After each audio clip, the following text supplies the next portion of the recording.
Hizb ut তাওহীদ বলে গান বাজনা জায়েজ, এ বিষয়ে কি বলেন? ইসলামী দৃষ্টিতে এই দল কি সঠিক?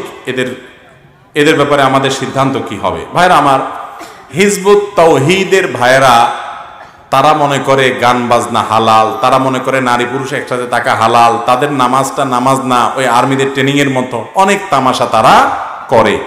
এই তামাশা করেন না ভাইরা যারা আছে, এরা বেশিরভাগ এদের যে নেতা আছে একেবারে মেন গোড়া, তার নাম হলো এমাম।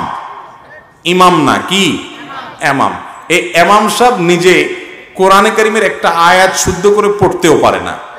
আরবি বোঝাতে পরের কথা, কোরআন আয়াতটাও পড়তে, মুখে বেচারা দাড়িটাও নাই। তার বিভিন্ন সময় দেখছি আমি প্যান্ট, টাকনুর নিচে প্যান্ট যেটা হারাম, মহিলাদের পুরুষদেরকে নিয়ে একসাথে মিশ্র প্রোগ্রাম করে মহিলাদেরকে সামনে বসায়। নবীজি সাল্লাল্লাহু আলাইহি সাল্লাম নামাজের কাতার নারীদেরকে পিছনে রাখতেন। এর মানে নারীদেরকে ছোট করা না, এর মানে নারীদেরকে সামনে রাখলে অন্যরা তাদেরকে তাকায় তাকায় বাজে চিন্তা করবে, এই সুযোগ দিতেন না। মুসলমান নারীর ইজ্জত সম্ভ্রম আছে, সেটাকে সেভ করার চেষ্টা করতেন নবী সাল্লাল্লাহু আলাইহি সাল্লাম। আর এই দলের এমামরা সামনে আনায় বসে।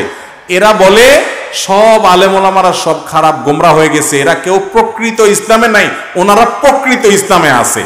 আর নবীজি সাল্লাল্লাহু আলাইহি সাল্লাম বলেছেন, মান কালা হালাকান নাস ফাহুয়া আহলাকুহুম, যারা বলবে সমাজের সবাই হালাক হয়ে গেছে, সবাই নষ্ট হয়ে গেছে, এই কথা যে বলবো ও হলো বড় নষ্ট, নবীজি বলছেন।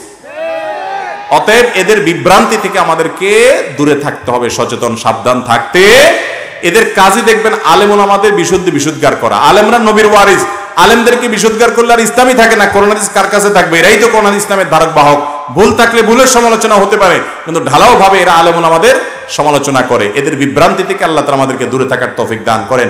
আমার 1 ঘন্টার মতো একটা আলোচনা ইউটিউবে আছে, এদের বিভ্রান্তিগুলো তাদের বই পুস্তক কিনে এনে আমি তন্ন করে পড়ে সেগুলা বের করে দেখিয়েছি। ওটা পুরোটা শুনলে আপনি বুঝতে পারবেন এটা যে একটা আস্ত একটা ভ্রান্ত দল। আল্লাহ তাআলা এদের বিভ্রান্তি থেকে আমাদের মুসলমান ভাই বোনদের ঈমান আমলকে হেফাজত করার তৌফিক দান করুন।